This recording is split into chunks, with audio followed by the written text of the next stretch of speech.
When the yellowjackets invite you to dinner, my advice is don't go. Because what's on the menu might be you. What's the deal, my people? You know what, this is Don Tony Teflon, and I'm back at you with another Yellowjacket Season 3, Episode 6 review breakdown. These chicks are batshit crazy, and I love it. Let's break it down in two parts. We'll start with the older yellowjackets, and then we'll end on the wilderness. The episode starts off with my most hated character of the show, Shauna, and her family. And as she's at home, doing her nice at-home stuff as she pretends to do, she tells her husband that Lottie died. Not only did Lottie die, but she believes Lottie was murdered and that she was taken out. And I think that we can all agree that she's 100% right. She was murdered. But it comes down to who is the culprit, who did it. Now, it's going to be one of the yellowjackets, obviously, and we get them trying to push a certain character this episode, but I'll tell you who I really think killed Lottie and share some evidence why I believe it's this person that did her in before this episode is over. And after this is when her daughter comes clean and says that she found the DAT tape. Now, DAT tape is an old tape that people started to use to record with when they were bands after going from reel to reel. It seems that the person who did commit this murder is trying to hurt Shauna personally. And from what we've seen in her in the wilderness, why wouldn't people want to hurt her personally? She's the most beastly of all of them, but everything directed to them so far has been to hurt Shauna. Not only hurt her, but to upset her life. And I think that is the key to exactly who this person is. We then catch up with Detective Misty while she is on the case of who killed her friend Lottie. As she would say, her best friend. Everyone's a best friend from Yellowjacket. But she has some DNA evidence that she needs to be ran, so she brings it to a boy to get it ran for him, and he goes off to do this for her. And I have to admit, I truly have a soft spot in my heart for this character. Even though they are all crazy and they portray her to be the craziest, in the end I think that she is the most sane out of all of them. After she gets into her text battle over who is going to solve the case, Misty gets in her car and she pulls off, which leads us right back to Shauna, where she's inside of her hotel room, and at this particular time she knows she has the tape, but she can't do anything with it. So who does she do? She has to depend on the friends that she really doesn't want to be friends to help her out. And this is the main reason why I particularly truly hate Shauna as a character. I cannot stand it. She is the most selfish, self-serving person on the show. Anything she does, it's all about her and for her to advance the way she wants to advance. So I really hate her out of everybody else. Everybody else has their flaws, but she just seems so greedy and just so maniacal. I just cannot stand her. And she hits up Taisha and Van, who are just living their best life. I mean, goddamn it, sign me up. We're talking about spa treatments going on here. We're talking about filet mignon and cheeseburgers. Shit. I'm with it 100%. Soaking tubs and everything else. Yes, yes, yes. Pamper this man, the Don Tony Teflon. I'm all about it. But she asks Van straight up, does she have a device that could read a DAT tape? And Van does have a device that reads a DAT tape. So they plan on meeting up to find out exactly what's going on and what's on this tape and why this tape was actually sent to her. But then we see there's trouble in paradise because Van and Taisha, although are in love with each other, they are two different people, as we can see with one ordering lobster and the other wanting a cheeseburger, that they are just on two different levels of life, and eventually those things are going to drive them apart.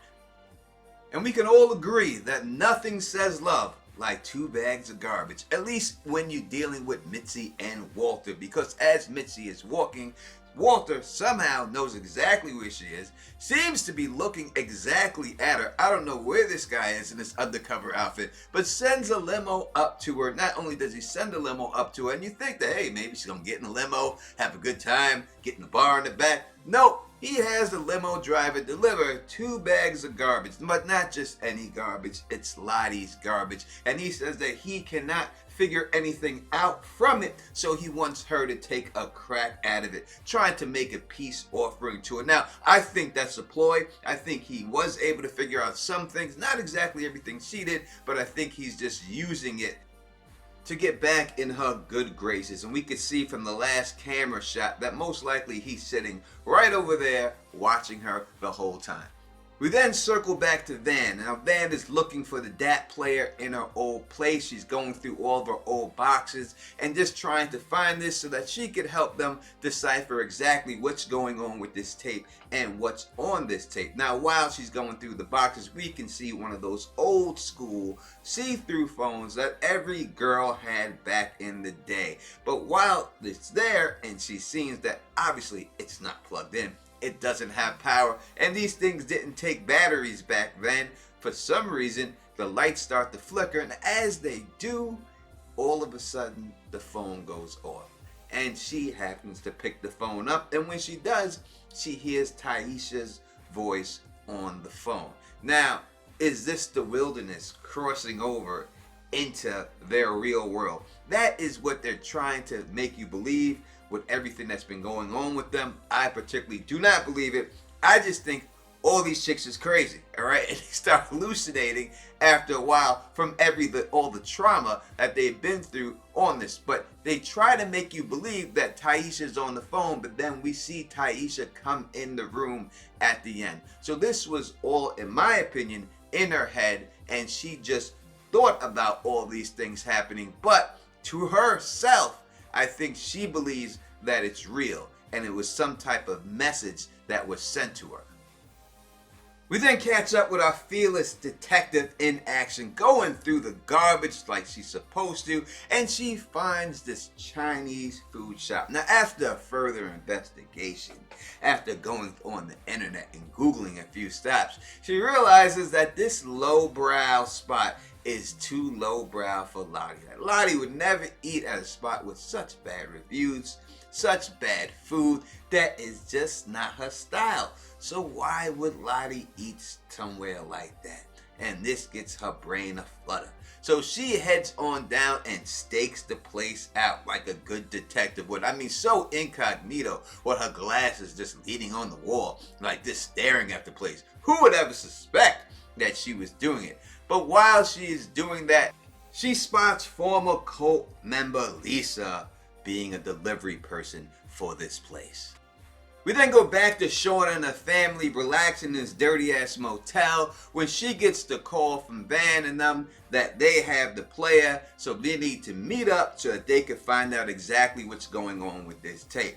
As Shauna is always secretive about everything, she decides to sneak out. Her family wants to go with her, but she says no, comes up with an excuse why they both have to stay, but her daughter, being sneaky, drops her phone into her purse when she's not looking, and Shauna goes off to meet the girls.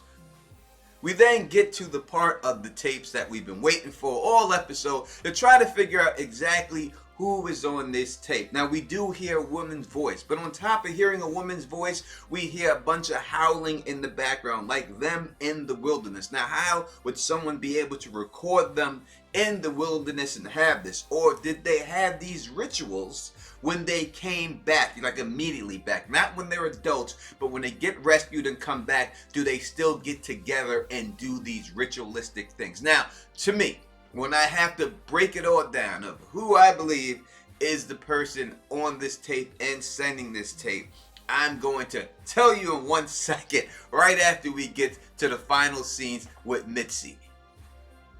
During interrogation, Misty gets out some good information. Number one, she finds out that Lottie gave this chick $50,000 after she ordered some food as a tip, basically because she felt bad about everything that happened to her life. That's why she gave her the cash. And she says she has nothing to do because of that with Lottie's murder. Next, after that, she offers up some advice that she thinks would be helpful in who did kill Lottie, and that is Taisha. She says that Taisha met with her while they were there in New York, and she seen them do it, so she knows for a fact that that's the case. And then that leads us to Taisha again in bed and basically waking up in this trance next to Van again. And what they're trying to lead us to believe is that Taisha, while she was in this stupor, that this is when she went out there and pushed Lottie down the steps. Now, to me, I think that's too obvious. I wouldn't like that if they did do it. We've already done the Taisha trans thing, so there's no sense of running it back. If I gotta pick, I think the person who sent the tape and the person who killed Lottie are the same person, and I'm going to go with Shauna's girlfriend from the wilderness. I think that Shauna has been living this picture perfect life from the outside looking in, and I think that this chick is jealous because Shauna led her on while she was in the wilderness, and she is trying to destroy Shauna's life now of what she can do by exposing these tapes and taking people out. But you tell me who you think it is that is sending the tape and who killed Lottie, if you think it's two different people or one person. All right, let's get to the most exciting stuff of the episode, and that is the wilderness. If anybody in this show, life sucks the worst. I mean, his whole life sucked. It's this damn coach. This coach cannot catch a break. I mean, the guy was begging for his life an episode ago, begging to be saved, not wanting to die, till all of a sudden now, just please kill me. Just please kill me. Take me out. They have had him there after they had cut his Achilles tendon, just sitting there in his own filth. He goes on a hunger strike, refuses to eat. All the food is just molding around him and just smelling up the whole place. He's shitting on himself. He's pissing on himself. He's just a wild man out there who is just ready to go. And it's sad because what did he really do to deserve it? Obviously, this man did not burn down the house. That was not what happened there whatsoever. We could talk about that later if you want. But he did not do that, even though he tries to use that as a ploy in order for them to get Natalie to kill him. But Natalie refuses to do it because they believe that's because the vision that came out, that he is the bridge for them to get home. And he turns out to be the bridge for them to get home, but we'll get to that second. After that, the black chick goes and she says, I'm not sure what I seen. Let me go back in the cave and see if I can get another vision. And she does, of the worst CGI ever seen in my life. Now, I know that they most likely wanted to use this claymation and they wanted it to look like that, but goddamn, it was terrible. Worse than Davy and Goliath, a show that I used to watch back in the day when I was a child and stuff. But she sees a bear, but the bear has 3 eyes. And I've got to try to break that down, and I will in a little bit, of what a bear with 3 eyes could symbolize. But she comes back hoping that maybe that would be the thing to trigger them to figure out exactly what to do with Coach. Misty is doing her best to try to keep this guy alive because he refuses to eat. They decide, well, we're just going to force feed him then, and we're going to shove this food right down his throat. And that's exactly what they do. But they do it so forcefully that when Natalie goes to check on him, the dude is bleeding from internally inside, spitting blood up and everything, and most likely he threw up just about everything that they gave him. And this is the last straw. This is when Natalie can't take it anymore, so she decides to go in there and off the Coach. And in the beginning, I didn't think she was going to do it. I thought that they were going to just have that girl come back and say, don't kill the Coach, I've seen the vision of the bear. But no, they followed through with it, and they took the Coach out. Natalie takes the Coach out. And this just leaves Mitzi heartbroken. Obviously, she loved this guy. She cared for this guy. She did the best. She did everything she could do to get this guy, but he's gay, you know? Just the guy's not coming around.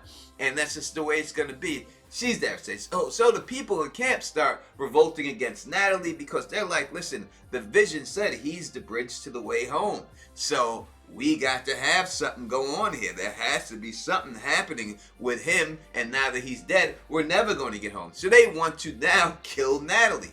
So then Lottie makes Shauna the boss of this whole situation, and they decided they were going to do a trial, but instead Shauna comes up with the idea that they're going to have a feast, obviously with the Coach's body, but not only will they have the feast, that Natalie has to prepare the feast. So Natalie is forced to chop the Coach up into pieces and feed everybody there. What a horrific punishment. Listen, I hate Shauna. I've said it from the beginning, and this just shows how bad Shauna truly is. But while they're at this feast, Lottie sees something off in the distance. She's not sure. She starts to howl like a wild animal. Now they're howling there, and then we see these people show up. Now, we heard the howling on the tape.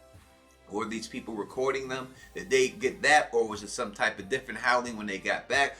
Let me know in the comment section. But it appears they're saved. There are these people there that are there to get them, and then they look over and see that the coach's head is mounted like a pig with an apple in his mouth. They got the guy's head over there, like disgusting. He's like, what the hell?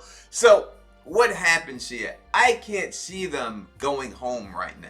I think it would end everything. So I think they're going to be forced to kill these people who came looking for them. I don't think that there's any other way it could go down, because obviously they got to keep part of the wilderness going, depending on how many seasons this is. Now, if it's only one more season, then I guess they could had them try to go home and then show them as young people home, and they can go to that. But to me, the most exciting part of this show is them there. So if they gave that up, I think the show would lose that element. So they may have to kill these people there, and then we don't know exactly what happened with all the stuff, the goodies that Coach had. I do think they're going to have to figure out, find that thing with the hot chocolate and everything else.